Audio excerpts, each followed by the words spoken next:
आज मैं बात करने वाला हूँ ग्रीस के सी कैटेगरी के वीज़ा के बारे में।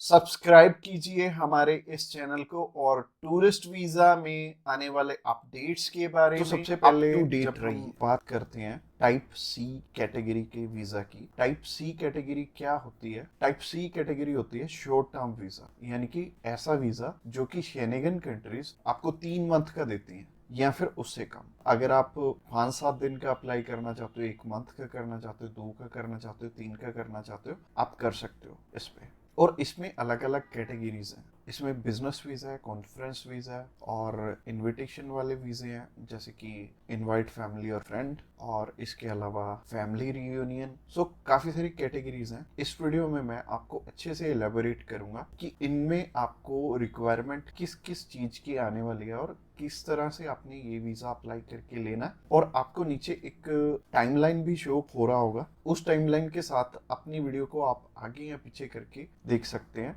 अगर आप बिजनेस से रिलेटेड सर्च आउट कर रहे हो तो बिजनेस से रिलेटेड में आप जा सकते हो, या फिर इनविटेशन से रिलेटेड देखना चाहते हो इनविटेशन से रिलेटेड आप जा सकते हो। इसके अलावा आप कल्चर एंड स्पोर्ट देखना चाहते हो वीडियो, तो कल्चर एंड स्पोर्ट पे भी आप जा सकते हो। तो चलिए सबसे पहले बात कर लेते हैं इनवाइट फैमिली और फ्रेंड की, या इनविटेशन फॉर फैमिली और फ्रेंड भी आता है इसमें लिखा। तो चलिए बात कर लेते हैं पहली कैटेगरी की। पहली कैटेगरी है इनविटेशन वाली, यानी कि अगर आपके फैमिली मेंबर्स हैं, इनविटेशन टू फैमिली और फ्रेंड का ऑप्शन आता है। काफी कंट्रीज में इनवाइट फैमिली और फ्रेंड का ऑप्शन आता है। इसके अलावा फैमिली रियूनियन, या फिर इसे हम स्पाउस वीजा भी बोलेंगे। तो सबसे पहली कैटेगरी है इनविटेशन वाली कैटेगरी। इसके अलावा एक और ऑप्शन आता है कि अगर आपको सेंड करने वाला ईयू का सिटीजन है तो उसमें एक अलग प्रोविजन है। बाकी है सिमिलर ही है तीनों, और ये तीनों की 2 टाइप्स हैं इसमें। तो टाइप नंबर 1 है कि अगर सामने वाला पर्सन आपको स्पॉन्सर सेंड करता है, यानी कि वो आपका खर्चा उठाते हैं इस ट्रिप का, तो इसमें उनके भी डॉक्यूमेंट्स लगेंगे साथ में, जैसे कि उनका पासपोर्ट लगेगा, उनका बैंक स्टेटमेंट लगेगी, बैंक स्टेटमेंट के अलावा उनका टैक्सेशन वाला डॉक्यूमेंट लगेगा।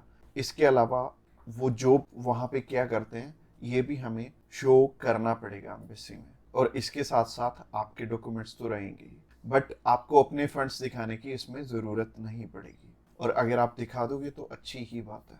इसके अलावा टाइप 2 होता है कि सिर्फ इनविटेशन वाला। तो इनविटेशन में क्या होता है कि सामने वाला पर्सन आपको इनवाइट कर रहा है, बाकी रिक्वायरमेंट जो मैंने रिक्वायरमेंट वाली वीडियो बनाई थी उसमें जितनी भी रिक्वायरमेंट्स थी वो सारी इसमें हमें कवर अप करनी पड़ेंगी। और जैसे टूरिस्ट वीज़ा में हमें होटल बुकिंग करनी पड़ती है, इसमें हमें होटल बुकिंग नहीं करनी पड़ेगी। तो अगर आप बिजनेस वीज़ा अप्लाई करना चाहते हो किसी भी कंट्री का, तो नीचे दिए गए नंबर पे फ़ोन कर सकते हैं, या फिर व्हाट्सएप पे मैसेज करने के लिए डिस्क्रिप्शन बॉक्स चेकआउट कर लेना, उस पर लिंक मिल जाएगा, उस पर क्लिक करते ही आप हमें मैसेज सेंड कर पाएंगे। तो चलिए अभी बात कर लेते हैं बिजनेस कैटेगरी की। बिजनेस कैटेगरी में भी 2 टाइप्स हैं। पहला है स्पॉन्सर, दूसरा है इनविटेशन। तो स्पॉन्सर में क्या है? स्पॉन्सर में सबसे पहले आपको जो भी कंपनी आपको इनवाइट कर रही है वहाँ से, तो उनके सारे के सारे डॉक्यूमेंट वो प्रोवाइड करेंगे।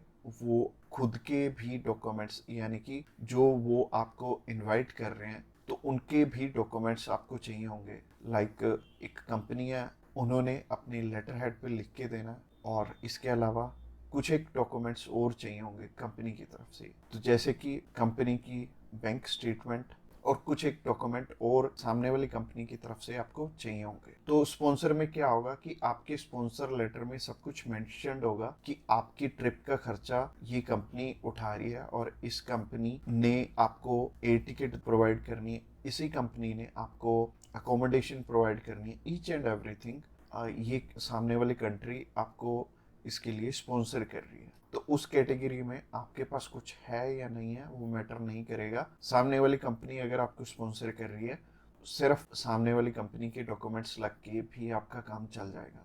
और अगर सामने वाली कंपनी ने आपको इनविटेशन सेंड किया, तो इनविटेशन में क्या होगा कि सामने वाली कंपनी इनवाइट कर रही है सिर्फ आपको, आपने जाना अपने खर्चे पे। तो इसमें क्या होगा कि आपको होटल बुकिंग भी दिखानी पड़ेगी, यानी कि हमारी जो रिक्वायरमेंट वाली वीडियो आपने ऑलरेडी देखी ही होगी, तो रिक्वायरमेंट वाली वीडियो आप जरूर से चेकआउट कर लेना जब भी आपने सिर्फ इनविटेशन पे अपना वीज़ा अप्लाई करना। और बहुत सारे लोगों का ना एक मिथ है कि बिजनेस वीज़ा वहाँ पे बिजनेस करने के लिए, बिजनेस ये वाला जो सी टाइप कैटेगरी का वीज़ा है ये 30 to 90 डेज का वीज़ा है, तो 90 डेज में आप वहाँ पे जाके क्या ही बिजनेस कर लोगे, सबसे पहले सोचने वाली बात है। और दूसरी चीज है, ये वीजा सिर्फ उन्हें मिलता है जिनकी की यहाँ पे रेलिवेंट कंपनी है और बाहर भी एक कंपनी है, आपकी कंपनी के बीच में सिमिलैरिटीज है, आप उनका कोई प्रोडक्ट बाय करने जा रहे हो या फिर कोई नई चीज वो इंडिया में लॉन्च कर रहे हैं आप समझने जा रहे हो, तो इससे रिलेटेड ये बिजनेस वीजा होगा। यानी कि आपको अपनी साइड से भी डॉक्यूमेंट चाहिए होंगे और सामने वाली साइड से भी कंपनी आपको डॉक्यूमेंट प्रोवाइड करे, तभी आपका ये वीजा लगेगा। तो अगर आप बिजनेस वीजा अप्लाई करना चाहते हो तो आप नीचे दिए गए नंबर पे कॉल कर सकते हैं। इसके अलावा तीसरी कैटेगरी है कल्चर एंड स्पोर्ट की। इसमें सिंपल सी चीज है कि मोस्टली जो कल्चर एंड स्पोर्ट के इवेंट होते हैं वो ज्यादातर सामने वाली कंपनी या फिर सामने वाला ग्रुप या फिर जो भी उस इवेंट को मैनेज कर रहा है वो आपको स्पॉन्सर करके भी चलता है। बट कई बार क्या होता है कि हमें सिर्फ सामने वाली जो भी कंपनी है या फिर जो भी इवेंट ऑर्गेनाइजर है वो सिर्फ हमें इनविटेशन सेंड करता है, बाकी हमें वहाँ पे अपने खर्चे पे जाना पड़ता है या फिर कंपनी पहले से आपको पे कर देती है। जैसे कि बहुत सारे सिंगर हैं तो कंपनियां उन्हें पहले से ही एडवांस में पे कर देती हैं और वो जाते अपने खर्चे पे ही हैं। तो इसमें दोनों ही चीज़ें रहेंगी कि आप स्पॉन्सर पे भी जा सकते हो, आप इनविटेशन पे भी जा सकते हो। स्पॉन्सर में अगेन सामने वाली कंपनी को आपके फाइनेंशियल्स दिखाने पड़ेंगे, तो अगर आप स्पॉन्सर पे जाएंगे तो ज़्यादा अच्छा रहेगा इस कैटेगरी में। तो अगर आप किसी भी स्पोर्ट में जा रहे हो या फिर किसी भी कल्चरल इवेंट में जा रहे हो तो सामने वाली कंपनी आपको स्पॉन्सर कर दे तो ज़्यादा अच्छा रहेगा। तो अगर आप कल्चर एंड स्पोर्ट वीज़ा में इंटरेस्टेड हैं तो आप डायरेक्टली हमें कॉल कर सकते हैं या फिर व्हाट्सएप पे मैसेज करने के लिए डिस्क्रिप्शन बॉक्स में लिंक मिल जाएगा, उस लिंक पे क्लिक करते ही आप हमें मैसेज सेंड कर पाएंगे और हम भी आपकी जितनी भी क्वेरीज रहेंगी हम आपकी एज सुन एज पॉसिबल सारी की सारी हल करने वाले। तो आज की वीडियो में इतना ही और ये फाइनल वीडियो थी और इसमें आई थिंक मैंने सब कुछ ही कवर अप कर लिया। और अगर आपका अभी भी कोई भी क्वेश्चन है तो आप हमें पूछ सकते हैं डायरेक्टली हमें कॉल करके, हम आपकी हेल्प करने के लिए ऑलवेज रेडी।